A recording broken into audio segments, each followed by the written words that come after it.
तुम्हाला सांगतो 4 वर्षापूर्वी आमच्या गावात काहीच नव्हतं. ज्या टायमाला आमचे हे सरपंच निवडून आले ना, गावात मोकार प्रगती.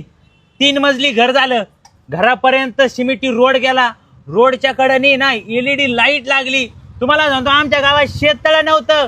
आमच्या गावात 4-4 एकराचे शेततळे झाले. अहो आमच्या गावात एक बी फळझाड नव्हतं. पण सरपंचाच्या काळात तुम्हाला सांगतो डाळिंब केळी ती बी ठिबकवर झालंय. अरे काय बोल राहिले तुम्ही? अहो आम्ही अख्खं गाव हिंडलो, पण ही प्रगती आम्हाला कुठंच नाही दिसली. तुम्ही सरपंचाच्या घरी गेलेत का? नाही. अहो आमच्या गावाची जर प्रगती बघायची असेल ना तर ते सरपंचाच्या घरी जाऊन बघायची. 3 मजली घर सरपंचाचं, सिमेंटी रोड घरापर्यंत सरपंचाच्या घरापर्यंत, लाईट सरपंचाच्या घराकड, शेततळे सरपंचाचे, बाग सरपंचाची, सगळी प्रगती सरपंचाच्या घरी. फक्त यावेळेस पाण्याच्या टाकीचं कॉन्ट्रॅक्ट येऊन द्या, सरपंचाच्या घरी थार रॉक्स येणार आहे. ह्यावेळेस सरपंच होतो, पुढल्या वेळेस आमदार केलं उभा राहणार आहे.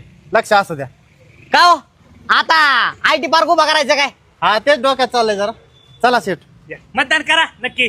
प्रगती तुमच्या घरी नाही येणार, यांच्या घरी या.